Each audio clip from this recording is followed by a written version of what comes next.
Welcome to the Creator's Toolkit. I'm Yanni Blue from Bigger Than Our Dreams. And I'm Mike Brown from The Art of Letting Go.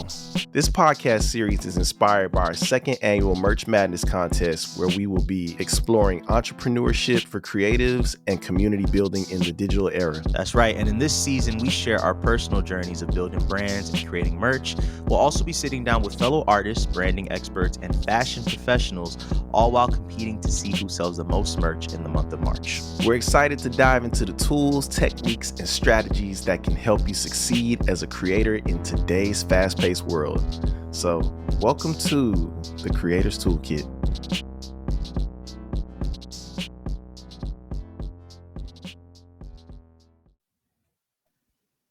Yanni Blue. Mike Brown. How you doing? I'm doing good. How are you? I'm doing good. I'm excited that we are in our second annual Merch Madness. It was like just a fun idea that we had last year, but now we are stepping back into the competition, right? Yes. Yes, we are. Yes, we are. We are competing. How was Merch Madness for you last year? It was a lot of fun. I don't even remember how we got into it. I do remember, we hosted the discussion at Soho House, and there was the idea of like creating a one night only shirt for that evening. And then I feel like it kind of spiraled from there, in a good way. But the overall experience was really dope. I learned a lot. I had a good time doing Merch Madness. How was it for you? It was dope. From both a business aspect and a personal aspect, because we spent the whole month sober, which I'm probably going to try again. But it was nice to be sober and be present while doing this work. I ended up selling 30 items. That's probably the most I've ever sold at one time. And the process of it wasn't as hard as I thought it would be. We created a lot of content. Like, we posted content every day, but created a lot of content. It really showed me that I can essentially create content, because I'm always giving myself I don't do this, I can't do this, but I did it. Yeah. It was fun because I know one of the conversations we had going into it was just trying to find more ways to make money off of our art, and merch always seems like a natural extension for anybody in the entertainment space, at least a tangible extension for people like us who work in audio. So I know there was that component, and then like you said, the content component. I remember being really overwhelmed coming into it and just like wondering how we were going to do it. And I know we committed, in addition to committing to being sober that month and committing to pushing our merch, we also committed to posting every day. And I think we pretty much did, but we did post every day for the month of March. But we would front load, like every Sunday we'd get together and shoot a ton of content. And it was fun. You mentioned how many things you sold. I went back to count my sales, and I literally only had sales for March. So it was easy to just You say look. how many? I only had sales for March, but I had 27. But like, I thought I would have to scroll through sales, and it was like, no, just had to count March. But it was cool to see, like, when you put the energy towards it, like it is super easy. That's cool. What did you learn from Merch Madness? Like, what lessons came up for you during that time? I learned a lot about what support looks like to me, and just understanding who is willing to put money behind me. A lot of my sales were family and friends, which was incredible, but just really understanding, like, if I want to be a successful creative entrepreneur, I need to be able to extend outside of those people. Like, who are the people who don't know me or don't feel like they owe me any kind of loyalty that are supporting me? So that was something that I started to really come to terms with towards the end of Merch Madness. Like, okay, well, who outside of my actual circle is supporting me? And not from a negative way. I feel really grateful to have people in my circle supporting me, but just, again, from a business standpoint, like, we really want to run a successful business. We have to be able to get to the people outside of our circle. So that was something I learned. What about you? I learned that I designed dope merch, because people definitely were buying my stuff up. And I think I learned that I had audience outside of, that family friend support. Like, I really made a lot of sales and got a lot of support. And my stuff wasn't really cheap, so it was cool to see people purchasing items from me. And also, I learned that just with putting effort and staying consistent with whatever it is I'm doing, I'm able to I'm able to make sales. I'm able to make money. You know, I didn't I've been having merch up for the last couple of years and it wasn't really moving like that, but just taking the time to push it every day. Like I feel like I almost made a sale every day. And that was cool. That was really cool to see. And I also learned that I could be sober for a month if I want to. I can do whatever it is that I want to do. So that felt good. And I think we learned collectively how productive we can be being sober. Like, I remember there were days that we were getting like five or six things done in a day just because that not being drunk made the need to stay in spaces so much shorter. Like, I remember we went to like support Homer at his show at Precinct and we were just kind of in and out because we weren't drinking. We just went for the show and then left. And then when I think we were shooting content for merch that day, I remember going back to the common area and shooting content. Yeah, being sober really I felt hyper productive. Like, that was last year. There were a lot of moments of feeling super tapped in, but Merch Madness, I felt very tapped in, and that's saying a lot because, and I'm sure we'll get into that too. I didn't really love all of my merch. Like, I know we said what were our favorites, but favorite is a strong word. I think I had things I liked, but I didn't love all of my merch, and I was still pushing it. So I'm excited to see what this year looks like with designs that I really feel a little bit more passionate about. Being that we just recapped the last year of merch, what are you doing this year? If you don't mind telling me your plans. I know we're competing, but if you don't It's mind sharing your It is plans. such a friendly competition. It is the friendliest of competitions because we really supported each other a ton last year, and I think we're doing the same this year. But honestly, a lot of my plans were are the things that we're going to be covering in this podcast, which is why I'm so excited to do it. I think I learned so much about, like I just mentioned, creating merch that you're passionate about, and I think I learned that with your Healing in Real Time shirt. Just seeing the way the Merch Madness changed for you once you created that shirt, because it was like middle of the month and you came up with it and all of a sudden like your whole trajectory changed, and I was like, oh, it is a difference when you really are passionate about the merch. So that's one of the things I'm excited about this year, is pushing merch that I'm passionate about. The other thing is creating more accessible releases. I know we've been both talking about just like creating things that exist outside of the Ani Blue brand, outside of the Art of Letting Go brand. And yeah, from there, yeah, I'm just excited to make some money this month. That's dope.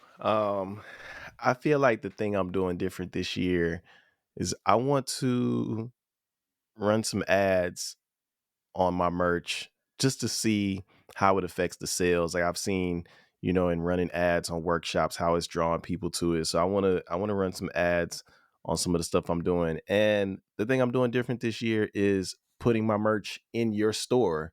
So, selling merch in the same store, Yes. I feel like it gives people an opportunity to buy from both of us. So definitely run it up on my merch, but get you some Yanni Blue merch while you're there as well. And it's important to know it's an Etsy store. So again, the reason for this podcast, the reason for all of this is like we're trying a bunch of different shit out this year. So I think we realized keeping merch just on our websites is cool, but our websites don't always get a ton of traffic depending on, what's going on. So Etsy at some point it came up for us as like an alternative for like maybe it's just pushing these shirts into other people's algorithms, which we'll find out together and we'll do some research on that. But yeah, the Etsy store with that was the idea, was like, can we create things that are a little bit more accessible, like outside of our personal brands? We are musicians, we are audio storytellers, we are queer Black men, we work in mental health spaces. And those are all things that people need to be inspired by. Like, one of my favorite shirts, again, this time around, is one of your shirts, the My Price is My Price. Because that has everything to do with you and nothing to do with you. And it's like, anybody who's just looking to have that little bit of motivation of like, you know, I got to stand on my price for us fellow creative entrepreneurs, that shirt's going to speak to them, or like your experience with one of my shirts from the Who Am I series of, the podcaster shirt, which is basically, it's the rating, the film rating, but it says podcaster and a bunch of dope words that describe you. And I know that you wore it for like 72 hours while you were while you were figuring out a business matter, and you talked about how it empowered you because you saw those words, and it's like, I'm excited for all of that. I'm really excited for all of that. So but yeah, That's why I kept it on so long. right, yep, you had to preserve the juices of figuring out what you were figuring out.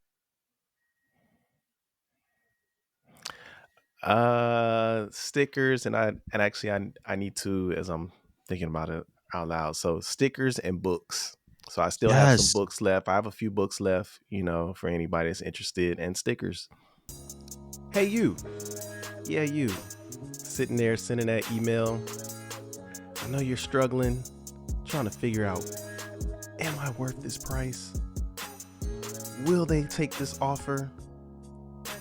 Questioning if your client will accept what you are worth. Well, I have a reminder for you. It's a t-shirt, but also it's a reminder and letting you know what you are worth. My price is my price.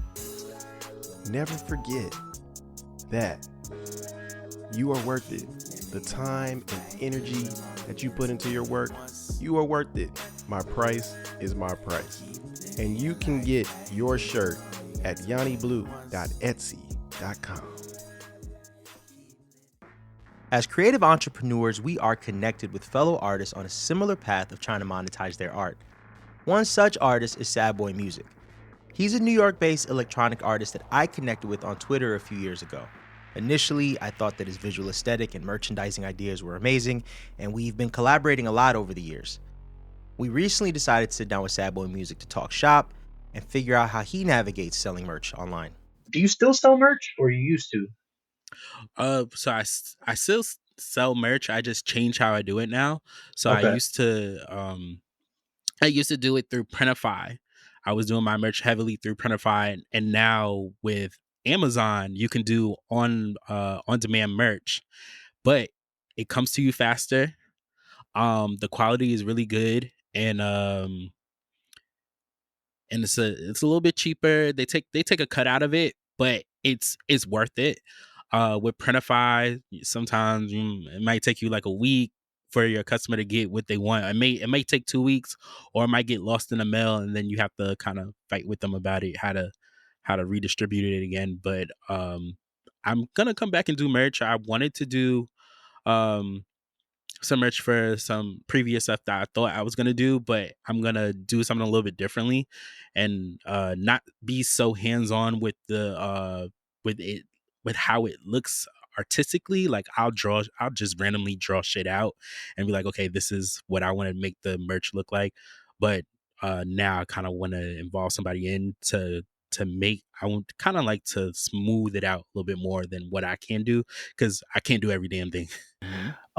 I wanted to know what has your journey with merch been like? Like, what have been some of like the successes you've seen? What have been some of the challenges you've experienced? I feel like when the merch is very simple, um it's sort of like people can see, like you just took an iron and went across. But when you put in like detailing into like to how it looks. So for example, I have the shirt that came out with my project PDL, and I drew out like, this is a Saturn, this is it's this triangle and how it connects in the planets, and like my name is going around it, and it's kind of like it's taking there's some of my lyrics on the merch. And then I thought it'd be a cool thing of, when you see someone wearing the artist merch, sometimes you really don't know who it is. So it's kind of like, so I put QR codes on the shirts. So if you see the shirt, you're like, okay, it's cool. I want to buy a shirt, but also who the hell is this? You can scan it. You see everything that's linked back to me. So it's over time. I'm seeing the more I kind of dig and I kind of try to make it more fashionable, where it's more like palatable for every day. It connects more, and it makes more revenue as well. What advice do you have for creatives on their journey of selling merch? Um, my main thing about when it comes to merch, uh, don't spend every dollar you got on it. Every piece of merch isn't gonna hit the way that you think it is. Um, and when you're gauging prices, make sure it's reasonable for you. Because would you purchase it if it cost this much? I feel like sometimes artists gauge up their how much their merch costs because they want to receive something on the back end, and sometimes it's not about how much money you can make back all the time. Even though we love a dollar over here, but it's about how much can I get out? Because my shirt, that's like okay, my shirt costs $25, but then another thing is like 50. I'm like okay, if I when I used to have to make a website, I was like okay, if my shirt is $25, I'm just gonna include my album with it.